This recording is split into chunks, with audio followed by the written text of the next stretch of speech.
And now, ladies and gentlemen, please join me in welcoming our new governor, Rick Snyder. Thank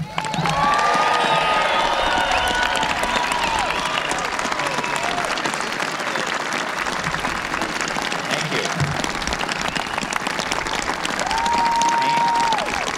Please be seated. Thank you.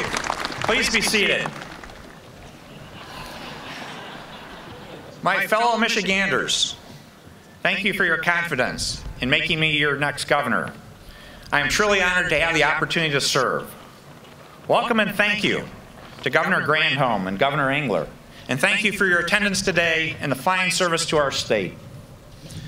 I also had the pleasure of speaking with Governors Milliken and Governor Blanchard, and they were sorry they weren't able to join us today. I would also like to thank the leadership of the House and the Senate for being with us today, and all the members of the legislature and judiciary that are with us today, and all the other statewide elected office holders that were either sworn in today or with us on this occasion. I'd also like to put out a special thank you to my running mate, Lieutenant Governor Brian Calley.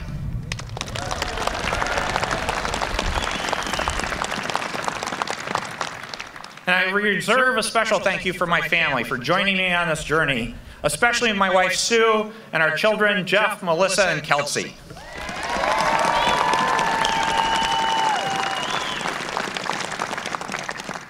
Now I wanted to share one piece of family history with you. My maternal grandfather, Charles Howell, had retired from the Rio Motor Car Company, so he took a position working in the Capitol during World War II. He was the custodian. He ran the elevators. He was in charge of putting the flags up and down. My sister still fondly remembers rides with him on the elevators when she was very, very young. So it is with pride that our family has another member going to work in this institution, although I can say the elevator rides may not be as much fun.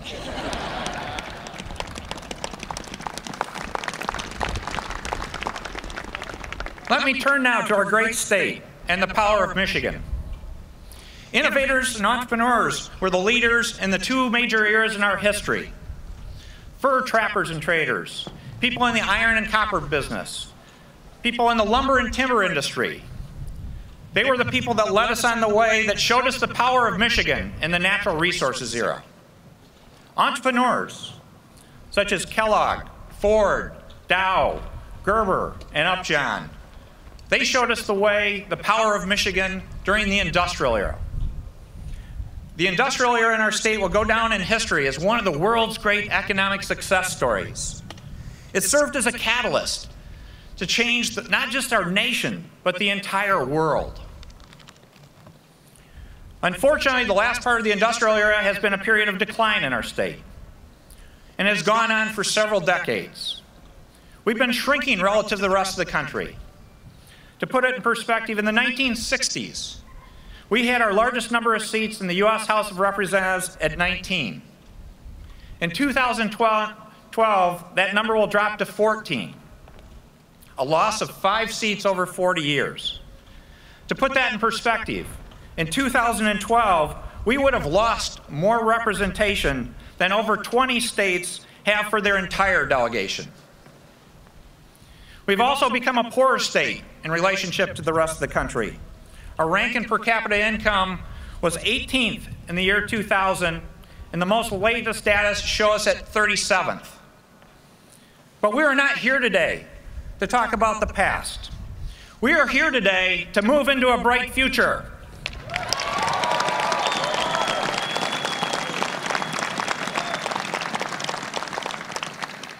This election was a point of realization.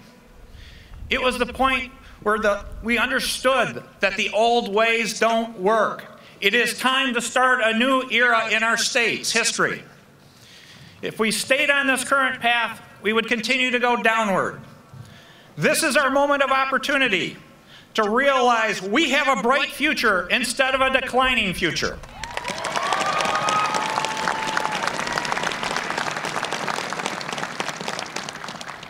As building blocks, we have world-class assets to build upon. Our natural resources, our universities, our manufacturing and industrial base, and most importantly, our people.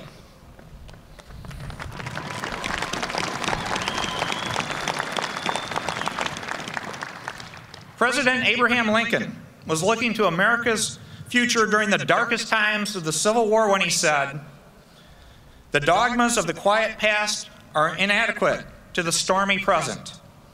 The occasion is piled high with difficulty, and we must rise to the occasion. As our case is new, so we must think anew and act anew."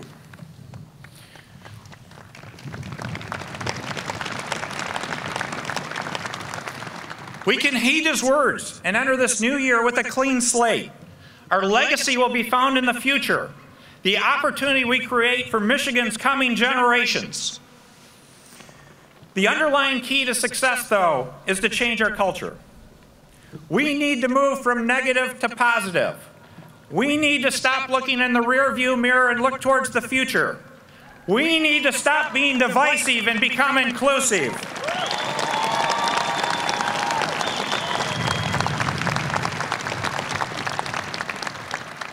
We have spent too much time fighting among ourselves and become our own worst enemy. This will not be simple or easy. There are no magic solutions to our problems. But with most problems, there also comes opportunity. I've been hired to represent all the people of the state of Michigan and to move us all forward together.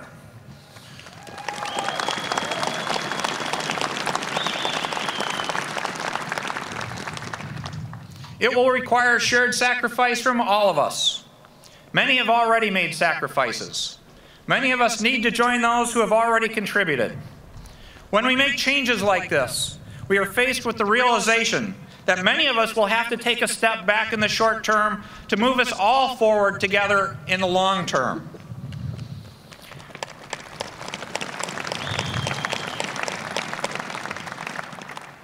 Importantly, as part of this solution, we need to include everyone. Our solution has to address the issue, the challenge of keeping our young people in this state. We must create more and better opportunities and jobs for the underemployed and the structurally unemployed. The reinvention of Michigan must not leave anyone behind.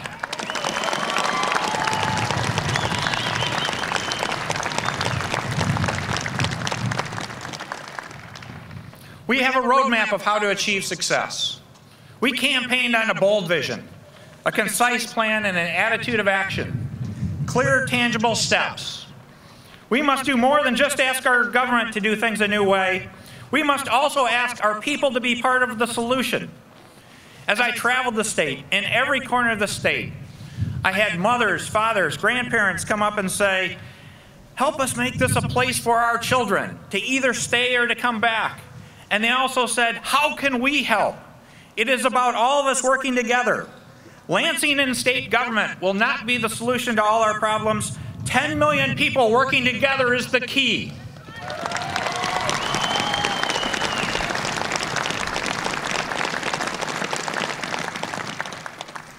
I am inspired by the fact that Mayor Bing and Mayor Hartwell have joined us today.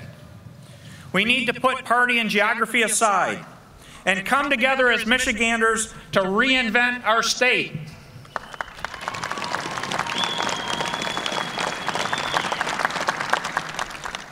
I wasn't hired to just be the governor of the state government. I was hired to be governor of the entire state of Michigan. We must all come together to achieve success. It is time to stop fighting among ourselves. It is time to solve problems and to create opportunities.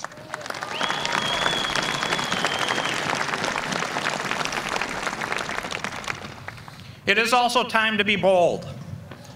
I've been cautioned by many that expectations are already too high. We shouldn't walk away from high expectations. It is time to deliver on high expectations.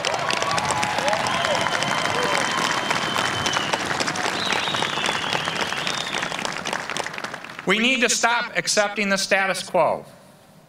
Now, I want to share one story with you of one of our success stories in the state. A couple, Mike and Stacy Marsh. They started as entrepreneurs. They opened 2 sandwich shops in the Ann Arbor area, yogurt and sandwich. And they were successful. But they had high expectations. They didn't stop there. When they looked at their sandwich business, they realized there was an opportunity to innovate with bread.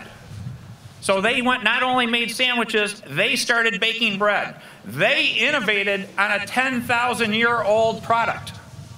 And today, they have created an organization called Flat Out Bread that is selling tens of millions of dollars of bread every year. That's the kind of role model in our state.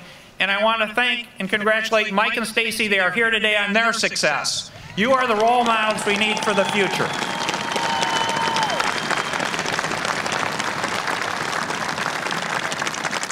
Because they sent us two clear messages. With high expectations, you can achieve great results. But also importantly, with respect to innovation, we have to remember, innovation is not about technology, it's a state of mind that we all have the power to do. For the reinvention of Michigan going ahead, at a minimum, we need to commit to the four following objectives. Number one, we will be a globally competitive leader in innovation. Number two, we will create more and better jobs. Number three, we will create a bright future for our young people. And finally, we will do this together and not leave some behind.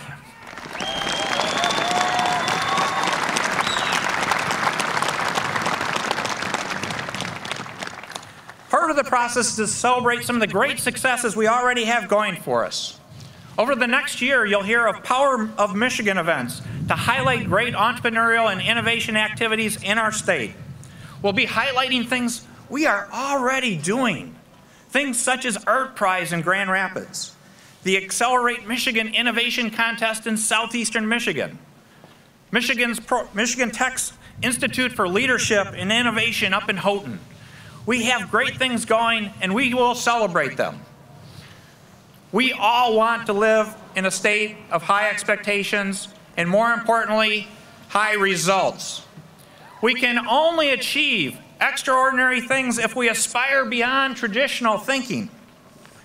The old unbelievable needs to become the new achievable.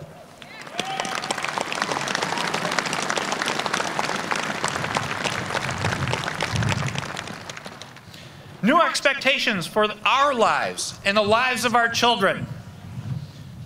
Let today be the birth of a new chapter in Michigan's history. Let today be the birth of the era of innovation and the reinvention of Michigan.